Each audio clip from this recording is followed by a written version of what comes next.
Bonjour tout le monde, j'espère que vous allez bien. Je m'appelle Laurie et je viens vous parler de lecture. Aujourd'hui, je viens vous parler de problématiques que je rencontre en tant que personne qui adore la lecture et qui adore les livres. Donc la question d'aujourd'hui, ça va être quel problème est-ce que vous rencontrez en tant que personne qui aime les livres? Donc ça, c'est pas des problèmes, souvent c'est pas des problèmes sérieux, mais c'est quand même des problèmes qui sont là quand on aime les livres, c'est ça.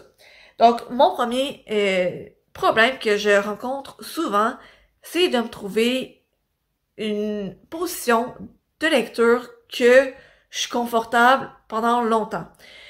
Fait que ce que je veux dire, c'est que souvent, que je sois assis, couché dans mon lit, ou quoi que ce soit, il va souvent falloir que je bouge à un moment ou un autre, parce que, tu sais, par exemple, que je suis couchée dans mon lit de même, ben, mes bras, ils commencent à me faire mal à un moment donné, fait que je me mets sur le côté.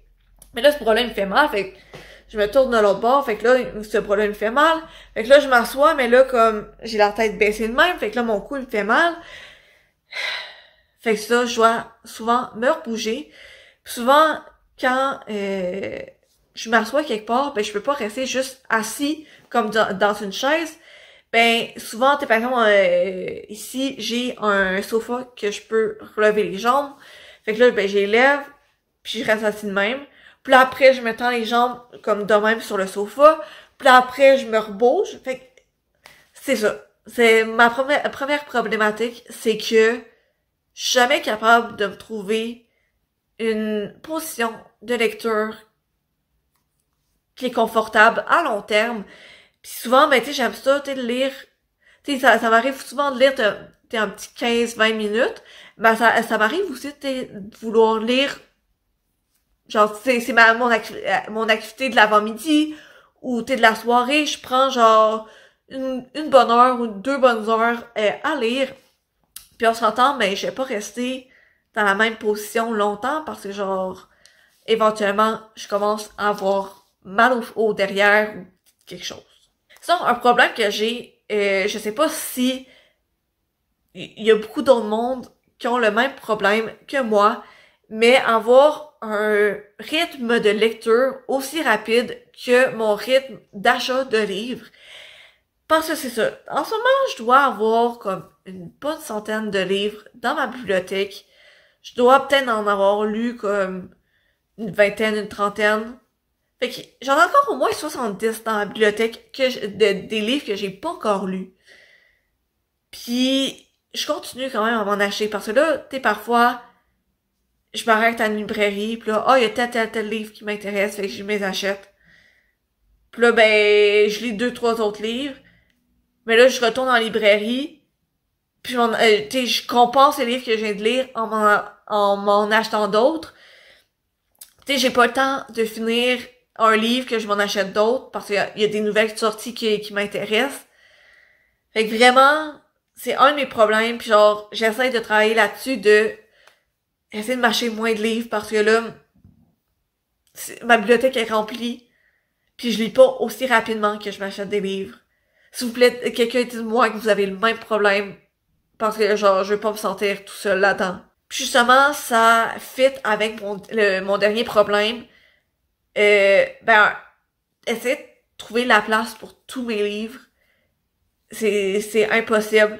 Là, j'ai un peu d'espace de libre, simplement parce que les parents, mon chum, en fait, ça, il y avait, on avait une bibliothèque qui était là.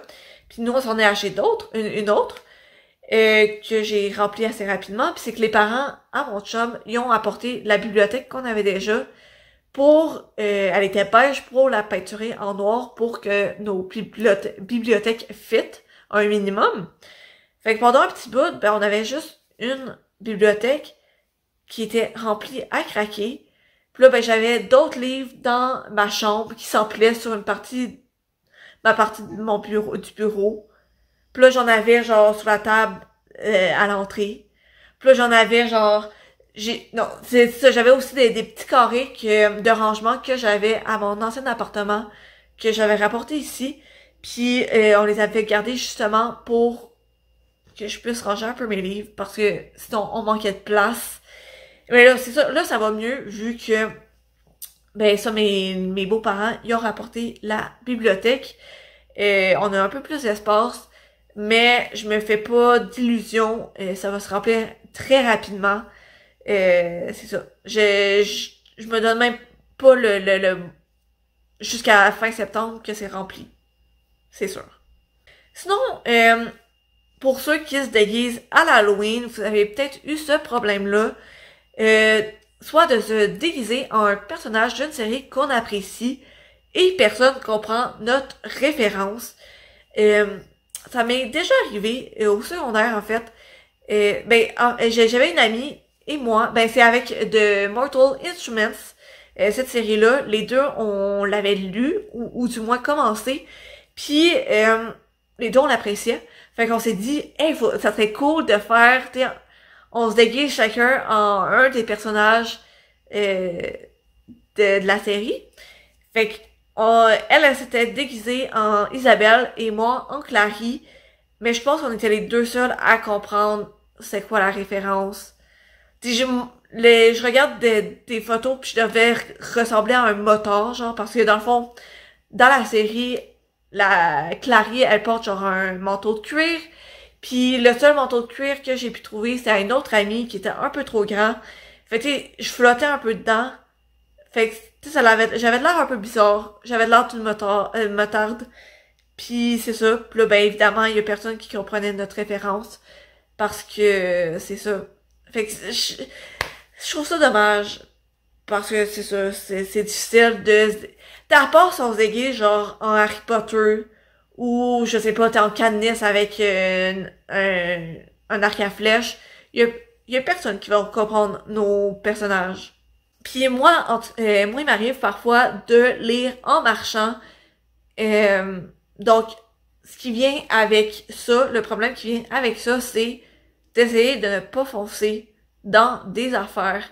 Mais là, j'ai commencé à arrêter de lire en marchant parce que je faisais souvent ça. Par exemple, fin secondaire au cégep. Puis là, à l'université, j'ai commencé à un peu arrêter ça.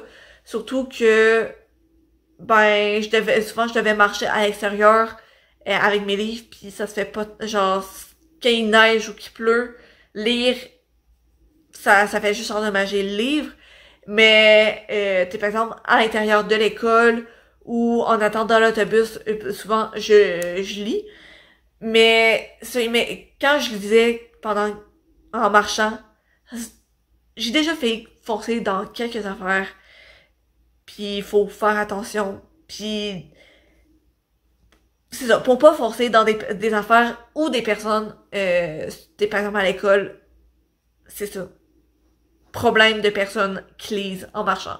Puis pour continuer un peu, genre, mon point de lecture en public, parce que là, on s'entend lire en marchant, souvent, en tout cas, moi, je le faisais en public à l'école. Ça m'arrive souvent de lire dans l'autobus pour me rendre au travail, par exemple, ou pour me rendre, c'est dans l'autobus pour me rendre à l'université, ou peu importe, par exemple, en voyage, quand on fait des longs transports, en voiture ou des trucs du genre, j'ai tendance à lire. Puis je me retrouve souvent à me retenir de rire ou de comme laisser une exclamation sortir, faut que je me retienne parce que je me dis genre ok non, les gens ils vont me regarder croche. Tu sais, le nombre de fois qu'il se passe quelque chose de frustrant, puis je suis comme j'ai envie de pitcher mon livre plus loin, mais si je fais ça, il y a quelqu'un qui c'est sûr qui va m'apporter en cours parce que je lui ai lancé mon livre dessus. Fait que je peux pas faire ça, puis je peux pas, si je commence à pleurer dans l'autobus, les gens ils vont me juger. Fait, puis une autre affaire que j'ai hâte de lire en public dans les transports en commun, parfois dans mes livres, dans les livres que je lis, tu sais, il y a des scènes spicy un peu d'adultes, genre tu sais, des deux adultes qui font une activité consentante ensemble. Si vous êtes assez vieux, vous allez comprendre.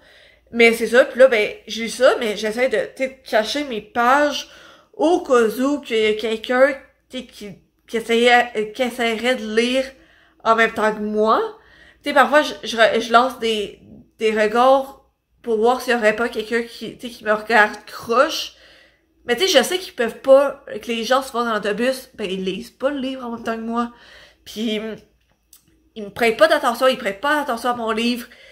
Puis, souvent, tu sais, quand il y a ce genre de scène-là, ben, c'est une scène parmi, tu sais, tant d'autres scènes normales. Fait que, c'est juste, c'est ça. Mais, à chaque fois que ça arrive, je suis comme, non, non, c'est ça. Puis, dernier problème que je voulais vous parler dans cette vidéo-ci, je pense pas que c'est tant un problème, mais c'est plus une expérience qui est vécue par tout lecteur aguerri, c'est de ne pas trouver de signet proche et on va prendre n'importe quoi pour faire un signet. Ah, il y a un dépliant proche, bon signet. Ah, il y a une feuille de papier random, bon papier. Ah, t'as un 5$ proche, signet. Genre, n'importe quoi peut faire de bons signets, à part si tu cornes le coin de ta page. Ça, genre, je faisais ça au début secondaire, j'ai arrêté de faire ça. Les gens qui font ça, là, je suis prête à me battre. Non, peut-être pas, là, mais genre, je comprends aucunement.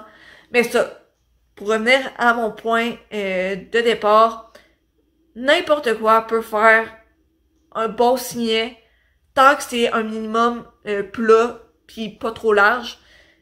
Tout peut faire un signet. Je pense que j'ai déjà utilisé mon cellulaire comme signet. Genre, je devais aller faire quelque chose d'autre pendant 2 secondes, j'ai mis mon sel, je suis partie, je suis revenue. Fait que c'est ça. Tout et n'importe quoi peut faire des signets. C'est ça. Donc, c'est ça pour la vidéo d'aujourd'hui, où je vous parlais des problématiques que peuvent rencontrer les personnes qui adorent les livres. Et n'hésitez pas à me dire en commentaire, vous, des problèmes que vous avez en tant que lecteur. Puis n'hésitez pas non plus à laisser un like sur ma vidéo si vous avez aimé. Sinon, si vous n'êtes pas encore abonné, ben n'hésitez pas à le faire non plus. Mais je suis vraiment contente si vous êtes encore avec moi en ce moment, que vous ayez passé du temps avec moi à parler de problématiques de lecteurs. Je suis vraiment contente que vous ayez pris du temps de votre journée pour le passer avec moi. Je tiens à vous remercier. Sinon, c'est pas mal ça, pour la vidéo d'aujourd'hui. Je vais vous souhaiter une bonne journée ou une bonne soirée ou une bonne nuit, peu importe quand vous écoutez cette vidéo-là. Puis je vous souhaite à la prochaine. Ben, pas que je vous souhaite à la prochaine, mais à la prochaine.